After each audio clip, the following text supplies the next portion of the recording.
সবাইকে জয় যিশু। আমাদের মহান প্রেমময় পিতা প্রভু যীশু খ্রিস্টের নামে আজকের সকালে আপনাদের প্রত্যেককে আমি স্বাগত জানাই। আসুন আমরা ঈশ্বরকে ধন্যবাদ দিই, কারণ আরেকটি বিশেষ করে আশীর্বাদ তিনি আমাদের জীবনে আজকে যোগ করলেন, যে আরেকটি নতুন দিন আমরা দেখতে পেলাম তার সৃষ্টির মাঝে। আমরা তার সৃষ্টিকে আর একটি বার দেখার সুযোগ পেয়েছি, তাই ঈশ্বরকে ধন্যবাদ দিই। আসুন আমরা আজকের এই সকালে আমরা ঈশ্বরকে ধন্যবাদ দিই, কারণ সারাটা দিন আমাদের ঈশ্বরের সাথে আমাদেরকে থাকতে হবে। জাগতিক নানান প্রলোভন, নানান অশান্তি, নানান দুর্ঘটনা, সমস্ত কিছু থেকে আমাদের রক্ষা করবেন আমাদের ঈশ্বর। তাই আসুন আমরা ঈশ্বরকে ধন্যবাদ দিই এবং তার কাছে প্রার্থনায় যাই। আমি আজকে যে বিষয়ের উপরে প্রার্থনা করব বা যে বিষয়ের উপরে বাক্যপাঠে করব, তা হচ্ছে আমাদের জীবনের পতন। অর্থাৎ আমরা আমাদের জীবনে কিভাবে পতনকে ডেকে আনি, আমাদের জীবনে কিভাবে আমাদের পতন হয়, সেই বিষয়ে আমি আজকে আলোচনা করব। কারণ মানুষ যখন বৃদ্ধি পায় তখন কিন্তু অনেক সুন্দর স্বাভাবিকভাবে বৃদ্ধি পায়, কিন্তু যখন পতন হয় তার জীবনের অনেকগুলি ধাপ সে আস্তে আস্তে সেগুলিকে নষ্ট করে এবং পতনের দিকে চলে আসে। দেখুন, আজকে আসি আমরা দেখি যে সেই পতনের কারণগুলি আমাদের জীবনে কি হতে পারে। প্রথমত আমি দেখি যে অহংকার। আমি এখানে বলি যে হিতোপদেশ তার 16 অধ্যায় আমি 18 পদ পাঠ করি, যে এখানে আমাদের লেখা আছে, বিনাশের পূর্বে অহংকার, পতনের পূর্বে মনের গর্ব। অর্থাৎ মানুষ তখনই অহংকার করে যখন তার মনে গর্ব বাসা বাঁধে। অর্থাৎ মানুষ যখন একেবারে সিম্পল থাকে, সহজ থাকে, তখন মানুষের কি হয়, বৃদ্ধি হয়। আমরা যখন প্রথমত যিশুকে গ্রহণ করি তখন আমাদের মনে একটা নম্রতা থাকে, আমাদের মধ্যে ঈশ্বরকে শ্রেষ্ঠ জ্ঞান করার একটা থাকে। কিন্তু আমরা যখন আস্তে আস্তে ঈশ্বরে বৃদ্ধি পেতে থাকি, আমাদের যখন নাম হয়, খ্যাতি হয়, আমরা তখন কি করি, ঈশ্বর থেকে তখন আমাদের নিজেদের অহংকারটাকে অনেক বড় করে দেখি এবং তার ফলে আমাদের কি হয়, পতন শুরু হয়। আমরা বাইবেলের উদাহরণ থেকে দেখি যে রাজা নবুখদনেস্বর ঈশ্বরের মনোনীত ছিলেন। তিনি রাজা হয়েছিলেন এবং তিনি এক শক্তিশালী পরাক্রমশালী রাজা ছিলেন এবং বাবিলের তিনি শাসনকর্তা ছিলেন। কিন্তু তার মনে এত অহংকার হয়েছিল যে তিনি ঈশ্বর জ্ঞান করতেন না। তিনি নিজেকে ঈশ্বরের স্থানে বসালেন এবং তাকে পূজা করার জন্য, তাকে প্রণাম করার জন্য তিনি সবাইকে জোর করলেন এবং তাতে কি হলো, যে তার সেই পতন শুরু হলো। আমরা দেখি যে ঈশ্বর তাকে এমনভাবে পতিত করলেন যে সে পশুদের মতো জঙ্গলে বাস করতে ঘুরে বেড়াতে থাকলো এবং ঘাস খেলো এবং ঈশ্বরকে মনে করার কারণে। তাই আমরা এই দিনেও এই বর্তমান সময়েও আমরা দেখি যে যখন মানুষ আর্থিক দিক থেকে বৃদ্ধি পেয়ে যায়, যখন মানুষ টাকা পয়সা, গাড়ি, ধন দৌলত হয়ে যায়, তখন তাদের মধ্যে একটা অহংকার চলে আসে এবং সেই অহংকারের ফলে কি হয়, মানুষ একদিন যেই স্থানে ছিল সেই স্থান থেকে ঈশ্বর তাকে অনেক অনেক নিচে নামিয়ে দেয়, যেমন রাজা নবুখদনেস্বরকে ঈশ্বর নামিয়েছিলেন। আমরা দেখি যে এই অহংকার থেকে আমাদের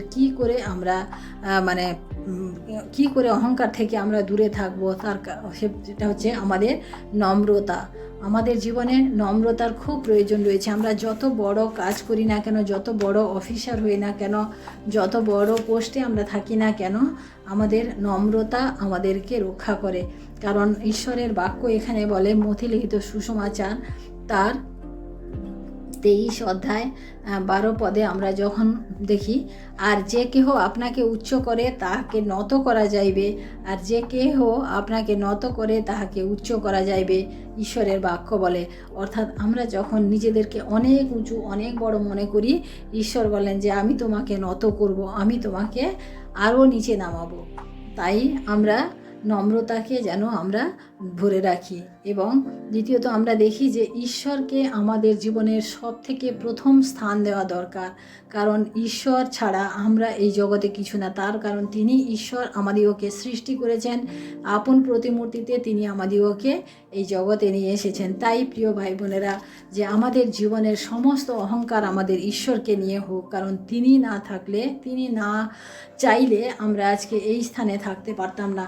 তাই আসুন আমরা আমাদের জীবনের পতনকে এড়াতে আমাদের জীবনের নম্রতাকে আমরা বজায় রাখি এবং আমাদের ঈশ্বরকে আমাদের শ্রেষ্ঠ জ্ঞান করি। দ্বিতীয়ত আমরা দেখি যে আমাদের জীবনের লোভ আমাদেরকে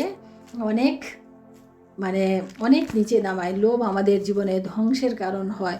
আমরা ঈশ্বরের বাক্য দেখি যে প্রথম তিমথিও তার 6 অধ্যায় আমরা 10 পদে দেখি যে এখানে আমাদের লোভের সম্বন্ধে ঈশ্বরের বাক্য এখানে কি বলে। 6 অধ্যায় 10 পদ আমি দেখি, কেননা ধনাশক্তি সকল মন্দের একটা মূল, তাহাতে রত হওয়াতে কতক লোক বিশ্বাস হইতে বিপদগামী হইয়াছে এবং অনেক যাতনারূপ কণ্টকে আপনাদিগকে বিদ্ধ করিয়াছে। অর্থাৎ আমাদের জীবনে লোভ আমাদেরকে বিনষ্ট করে। ধন আসলে আমাদের আরও ইচ্ছা হয় যে আরও ধন আসুক, আরও সম্পত্তি হোক। এই যে মানুষের লোভ, সেই লোভে আমরা কি হয়, পাপ করি, পাপে আমাদের মৃত্যু চলে আসে। আমরা যখন দেখি বাইবেলের উদাহরণ থেকে যে অননীয় এবং সাফিরাকে আমরা দেখি যে তারা ঈশ্বরের কাছে সেই সময় তারা প্রতিজ্ঞাবদ্ধ ছিল যে যার নিজের সম্পত্তি বিক্রয় করে সেই প্রেরিতদের চরণে সমস্ত কিছু নিয়ে এসে সংগ্রহ করবে এবং সেখান থেকে প্রত্যেকে তাদের আপন আপন প্রয়োজনে তারা খরচ করবে। কিন্তু অননীয় সফিরা কি করেছিল যে তাদের সম্পত্তি বিক্রি করে কিছুটা তারা লুকিয়েছিল এবং যখন অননীয় এসে সেই প্রেরিতদের সামনে বলল যে না এটাই হয়েছে, তখন প্রেরিত জিজ্ঞেস করেছিলেন যে এটাই হয়েছে, তখন সে মিথ্যে কথা বলেছিল এবং আমরা দেখি যে সঙ্গে সঙ্গে তার মৃত্যু হয়েছিল, কারণ লোভে তার মৃত্যু হয়েছিল। এবং সেইভাবে সাফিরাও তার স্বামীর পথ অনুসরণ করেছিল, কারণ তারা দুজনে একই আত্মায় একইভাবে এক আত্ম হয়ে কথাটা বলেছিল। তাই আমরা দেখি যে এখানে আমাদের লোভ আমাদের জীবনে আমাদের মৃত্যুর কারণ হয়। লোভ আমাদের জীবনে আমাদেরকে পতিত করে এবং সেই কারণে আমাদের লোভ থেকে আমাদেরকে লোভ থেকে বেরিয়ে আসার জন্য আমাদেরকে সন্তুষ্ট থাকার আমাদের দরকার রয়েছে। আমাদের যেভাবে আমরা আছি, ঈশ্বর আমাদেরকে যেভাবে রেখেছেন সেই বিষয়ে আমাদের সন্তুষ্টি একটা বিশেষ দরকার। কারণ লোভ থেকে আমাদের বাঁচতে হলে, লোভ থেকে আমাদেরকে আলাদা করতে হলে আমাদের সন্তুষ্টির প্রয়োজন হয়েছে এবং সেই সন্তুষ্টি আমাদের তখনই আসবে যখনই আমাদের ঈশ্বরের বাক্য আমাদের মধ্যে প্রচুর রূপে থাকবে। কারণ ঈশ্বর আমাদিগকে সন্তুষ্টি দান করেন, কারণ ঈশ্বর আমাদেরকে সমস্ত পথ প্রদর্শন করেন। আমরা যখন দেখি যে ঈশ্বরের বাক্য আমরা পাঠ করব, ঈশ্বরের সাথে আমাদের ওঠা বসা বেশি করব, তখন আমাদের জীবনে স্বাভাবিকভাবে লোভ চলে যাবে এবং সন্তুষ্টি আমাদের জীবনে, আমরা যেভাবে আসি, ঈশ্বর যাকে যেভাবে রেখেছেন সেইভাবে আমরা সন্তুষ্টি থাকি এবং ঈশ্বরকে ধন্যবাদ দিই, তাহলে আমাদের জীবনে লোভ আসবে না। তৃতীয়ত আমরা দেখি যে ঈর্ষা, অন্যের জিনিস দেখে, অন্যকে দেখে আমাদের যে ঈর্ষা হয়, আমরা সেই ঈর্ষা থেকেও অনেক সময় আমাদের নিজেদের পতনের কারণ হয়ে যায়। কারণ আমরা অন্যের ভালো আমরা সহ্য করতে পারি না, আমরা অন্যের ভালো দেখলে আমাদের জ্বলন হয়। তাই ঈশ্বরের বাক্য এখানে হিতোপদেশ তার 14 অধ্যায় 23 পদ আমরা যখন পাঠ করি, এখানে দেখি যে সমস্ত পরিশ্রমেই সংস্থান হয়, কিন্তু ওষ্ঠের বাচালতায় কেবল অভাব ঘটে। অর্থাৎ আমরা ঈর্ষা করি, যখন অন্যের ভালো দেখে আমরা থাকতে পারি না, সেক্ষেত্রে আমাদের কি বলছে যে আমাদের পতন হবে। ঈশ্বরের বাক্য বলে যে আমরা যখন পরিশ্রম করি, আমরা যখন নিজের চেষ্টাতে কিছু করি এবং সেখান থেকে যেটা পাই, সেখানে কিন্তু আমাদের ঈশ্বরের আশীর্বাদ থাকে। তাই আমাদের কি করতে হবে যে এই ঈর্ষা যাতে আমাদের মনে না চলে আসে, তার জন্য আমাদেরকে মানে কি করতে হবে, এই যে প্রতি মুহূর্তে ঈশ্বরকে ধন্যবাদ দিতে হবে, প্রত্যেক বিষয়ে আমাদের ঈশ্বরকে ধন্যবাদ দিতে হবে। অন্যের সফলতা যখন হয় সেখানে আমাদের হিংসা করা যাবে না, আনন্দ করতে হবে, কারণ ঈশ্বর তাকে দিয়েছেন তার কর্মের জন্য, তার ভালো কাজের জন্য। সেই জন্য আমাদেরকে সেখানে হিংসা করে কোনো লাভ হবে না, আমাদেরকে তাই প্রার্থনা করতে হবে, প্রতিনিয়ত প্রার্থনা করতে হবে, যাতে আমরা এই ঈর্ষা মনোভাব থেকে আমরা নিজেদেরকে রক্ষা পেতে পারি। এবং তার জন্য আমাদের ঈশ্বরের বাক্যকে প্রচুর রূপে অধ্যয়ন করতে হবে। আমরা শেষ পয়েন্ট দেখি যে অবিশ্বাস আমাদের জীবনে, আমাদের পরিবারে, আমাদের সম্পর্কে, সমস্ত জায়গায় পতন নিয়ে আসে। অবিশ্বাস এমন একটি বিষ যা যেখানে পতিত হয় সেখানে শেষ করে দেয়, সেই জায়গাকে ছাই করে দেয়।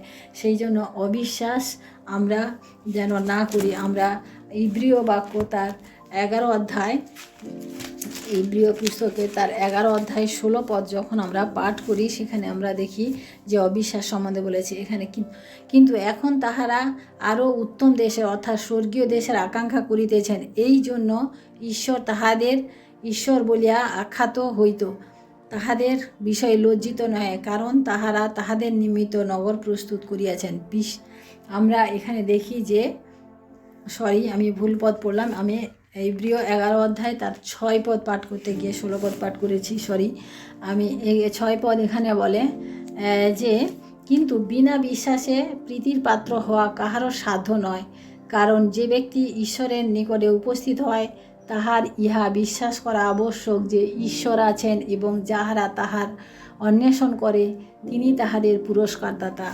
আমেন। ঈশ্বর, দেখুন এখানে আমাদের বলছে যে বিনা বিশ্বাসে ঈশ্বরের প্রীতির পাত্র হওয়া যায় না।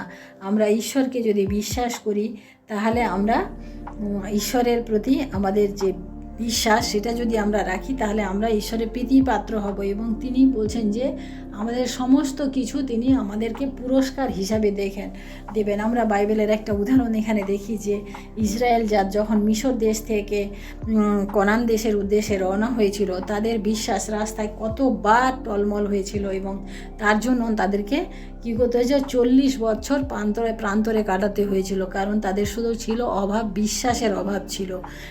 সেই অভাবের জন্য তাদেরকে 40টা বছর প্রান্তরে কাটাতে হয়েছিল। এবং যারা সেখান থেকে বেরিয়েছিল যে কনান দেশে দুগ্ধমধু প্রবাহী দেশে যাবে, তারা কিন্তু সেখানে যেতে পারেনি, কিন্তু তাদের নতুন প্রজন্ম সেই দেশে গিয়েছিল।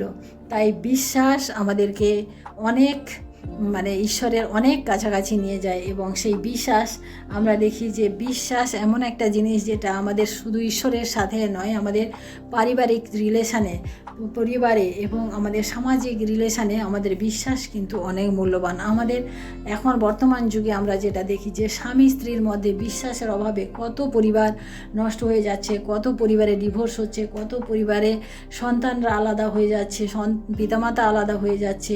এইভাবে আমাদের দেশে যুগে যুগে দিনে দিনে এইগুলো বৃদ্ধি পাচ্ছে। শুধু একটাই অভাব যে বিশ্বাস, আমরা একে অপরকে বিশ্বাস করতে পারছি না।